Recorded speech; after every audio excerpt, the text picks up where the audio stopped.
What is going on YouTube? This is Kai. We're back with another back profile. Today I'm gonna be showcasing you guys the other builds of Rescue Ace. Previously I showcased you guys my first Rescue Ace deck profile, or the second one is the Synchro build, which is we play Aurora Dawns or Lion, just Synchros, etc.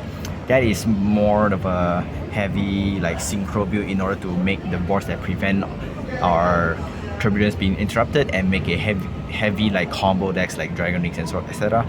And that build, yes, it is very strong and high ceilings, and of course the downside of that is you have two cards that is a break to draw, which is the Lion and Synchron. And this build here is like the link base, and of course can be played in the TCGs because it doesn't require any like that forbidden cards in OCG, but or the forbidden cards in TCGs and so on. Every card is legal in both formats, so almost similar, but of course the extra deck won't have any synchro monsters, and the main decks have different builds as well. The interactions and each other's does not have the similar goals, and yeah, today I'm going to be explaining that. So without further ado, let's go into our profile.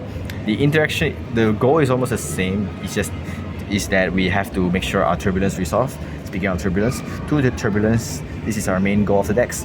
You want to summon out these, successfully resolve the effects, set 4 back row and pass. This is our main goal.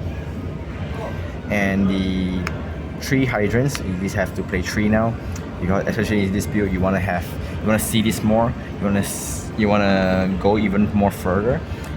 You want to have more choices, and this is the one to play. And the second best card of that is the Preventer. In this build you only need 2, unlike the Synchro variant you need 3, because you want to see a lot more monsters in opening hands in order to make the follow-up and the extra combo pieces are much more reliable. But in this build it doesn't need that often. If you need it, it will show up eventually.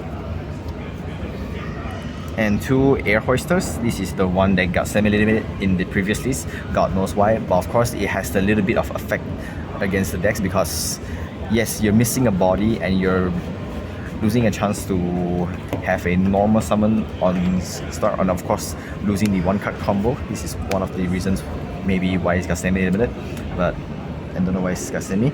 And the difference between the Synchro build and the Link build is this Triple Impulse. This is one of the MVP cards of the decks. If you guys don't know what this card does, is that during a main phase you can activate this effect. If you do, monster with the highest attack points controlled by your opponents cannot activate its effects until the end of turn. And it's a non-target effect. It affects the player with the highest attacks. So cards like Noir, the Explorer Noir, and cards effect that's similar to that can't activate their effect. So it does came up. And also, of course, is the value of the second effects. If your opponents activate a monster on the field, you can tribute this card from hand or field. You can special summon 1 machine type RS monster from the deck. So you can. This is the counter interaction with your opponents. During your opponent's turn, you can ditch this and to summon other things to interact during your opponent's first turn as well. This is where you trade your resources, and of course, this is the other hand trap of the decks. It gains your opportunity to play more, which is why we play this. The Fire Attacker and the Engines. This is the 2 targets you want to summon out by the Impulse. Fire Engines is when your opponent starts to summon a monster, you can summon level 4 or lower RS from hand, deck, or graveyard, which is summon.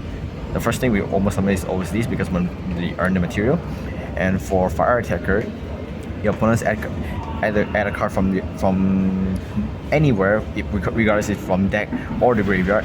If they added a card, you can draw 2 and discard 1. This is just the good draw for resources. And of course, this is also the reasons why we can't play impermanence in the deck, because using these effects to summon out these, even if you drew your imperm, you can't use the imperm anymore. And if you have imperm and this, you have to make the decision that you have to imperm first or this first. So there's a reason that why we choose not to play imperm in this deck, because of this, because I want to gain an advantage. And of course, the more you stake these 2 keep on the field, the more resources it's gonna take. And also not to mention that he has the fact that if you summon a Rescue Ace, you can like chain 2 to summon these 2 out from hand. It's like the Kaketo Kage, if you guys recall what it is. And yeah, this is the additional monsters different from the Synchro builds. And of course, by doing so, we can play a lot of hand traps since we have ways to like interact every single turn. We can draw a lot, so we play like a heavy amount of hand traps. 3 Maxis, 3 Ash, and 3 Vaders. And Vader is because you can use it even if you drew by the effects of Fire Attacker. And these two is just generic, so why not play multiple pieces of it? And the support engine for Fallout is the 1 Diablo Stars. We only play 1 because unlike the Synchro build, you don't need to extend even more further. The main reason you play this is because you want to the extra draw. You want to exchange material for the Hydrants. You want to summon a Hydrant, you want to dig out the Hydrant as much as possible. That's why you play this. And that's all for the monsters. And for the spells, the generics for the rescuers: 3 emergency, 1 headquarter, 1 other, 1 rescue. Some of the decks decided to not to play headquarters, but in this build you have to play this because you need to grind as much as possible. And also using your emergency to banish itself to set trap, and then use the headquarters to shuffle back the deck, and then use the turbulence to set it back. It's just really insane. You like gain a lot of opportunities with just one interaction. Banish this, set it back, and then use this to set it back. And also, if you have the Hydrant on the field, you can banish this and set your like contain or extinguish from the graveyard. And if you have Hydrants, since you set by Rescuer's effects, you can activate on the spot and then use the field spell to shuffle it back and then set back for your turbulence, which is really insane. This is how you grind every single game. Use this to grind. Of course, if this card is gone, it's gonna gone, and you have to make sure you kill your opponents before your resource runs out. That's what the deck does. And for the search for Diablo Stars, the generic Snake Eyes, of course, we drew this a lot of times in opening hands, but it's okay to draw this by if you leave by next turns, you can banish this, return your Diablo Stars to search for Hydrants, and of course, if you drew this later on, you can use this like shuffle it back. It's just a lot of resources to do. And hand trap hits, of course, we hate hand trap, and since we don't play Imperm anymore, the deck's gonna lose heavily against Imperm. So if you can't use this to counter Imperm anymore, because we can't risk of drawing Imperm and having this, and also at the same time not activating Imperm due to we happen to use Impulse in the first place. Unless we chain 2 Imperm and chain 3 Impulse, that will be the simpler case. Or otherwise, I could be wrong. I just don't like Imperm with this build. For going second maybe, but yeah, it is what it is. For consistency card, Prosperity and Rhoda. Rhoda is even more important now because you can search Impulse. And the last two is the Rescue Trap, Contain Extinguish. That's all for the main deck, is 41. And for the extra decks is mostly just Link and the Link Corridors. Of course, you needed it for Link Climbs. And the generics. And I decided to keep the 2 SPs because you make SPs are quite more often now. It's better than making Unicorn or making other Link tools like this. You discard a card for nothing, and this is just counter interact with your opponents. When you summon something, your opponent wanted to have something to and response to you, and if they do, you have another things to respond with it. Like the Little Knight, you can like switch places, interruptions, prevent Imperm, etc. A lot of things that can happen because of these cards. And the other generics, Hida, of course, Sunlight Wolf, of course, and these are just there. And Link trees are Unicorn and Celine. This is all you needed. Unicorn is just for the, sometimes you need a bigger body. If you make SP Luna, you can't direct this turn, means you can't kill your opponents, and sometimes you want to go for the game and just that one card is like crucial. That's why you play Unicorns. And for the last minute additionally is the Topology Trisbana. And Trisbana is because due to the Labyrinth matchups and the Sky Striker matchups, so I decided to play something that counter interacts with the back row decks. Other than just using SP to banish your opponent's barrier, using this to punish them is also like very, very crucial. And also it does burn for time. It doesn't matter if you banish all your rescue spell traps, you have ways to like shuffle them back using a few spell. So no one's gonna ash your few spell unless they wanted it. So. And for the Link Forest one access code, I'm sorry I'm using the Ghost Rare. I really like Ghost Rare, so you guys gonna see a lot of Ghost Rare. So it is what it is. I like my rarities. Appaloosa and Underworld Goddess. These are just go for the kill. This is for extra negations. This is just, it is what it is. And the last card we play is the One Typhoon. This card came up like a lot although a lot of times if it came out means I'm going to die the next turns, but it does help me stall for games, so that's why I'm still playing it. And for the side decks, for the two neighbors, I still like the two card ratio because you drew multiple of this doesn't help much if you have firefighters. If you draw too much, you just end up discarding it anyway, so I'm just gonna play the two. And Ghost Ogres, this is for the Sword Souls, Sky Strikers, or the Centurion matchup. This card is crucial against Centurions, especially Centurions. They play Horus build like this.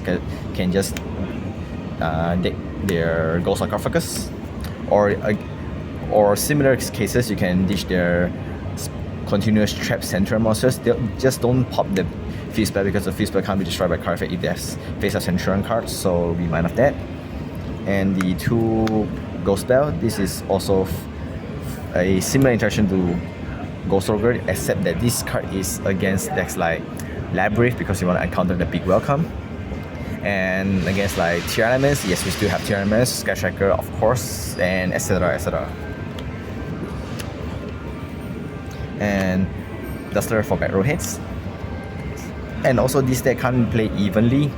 If you like have the impulse, you want to gain the advantage for impulse, you can't use evenly anymore. So we play something else against decks like Runics, or even decks that play a lot of face-up continuous stuff like Centurions. So we decided to play the 3 Unveiling Nightmares. This card is good against Runics or against that back row decks or any face-up cards that we need, like Sky Strikers. You can pop the multi-roll, pop the Seal Spell. Well, Runic is Runic, so it is against Alter guys as well. If you have Alter guys here, against Purity as well, you can just keep pop their My Friend Purity or pop the Fuse Spell, just pop a lot of things. This card is good. Like in general, it's not really that necessary to play 3, but I did play anyway because I want to see it. And we hate getting dusted and evenly, so we still play in the 3 Triple Solemn, because why not? And reboot win button of course. And the last card we play is a last minute edition as well. We play the Reinforce. We see a lot of like Japanese CS, Taiwan's, or even China's deck list like why play Reinforcement, and they realize that against decks like play heavy battle like Labyrinth or even Runic stun decks, you need the unaffected stuff like good push for time, and you can use this to, like you can target your Turbulence to make it a 4,500 beaters, and it is like it's invisible for a turn, and you can just push for damage, push for the burst force. And also it means that during this turn after your battle, your Turbulence still can't affected by anything. They can't negate your set 4 during the main phase 2.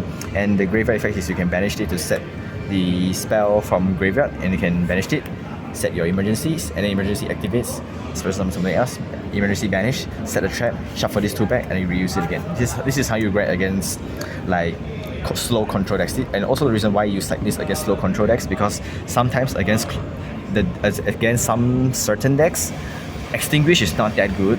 Reinforcement might come in more handy than Extinguish, like how you even like imagine it when you're using it. So that's why we play the 1 Reinforce. So guys, that's it for the deck profile. Hope you guys enjoy it, and if you guys got any suggestions or any like tricks you guys know or I haven't figured it out yet, be sure to let me know down in the comments below. I'll read every single one of it. And this weekend is this season's last Yugioh day for the Jet Atlas and Red Demons playmat, so I'm going to be joining as well. Hope I get a good result with this build, or I play back the synchro builds, whichever comes first. And thank you guys so much for watching, and we'll see you guys next time.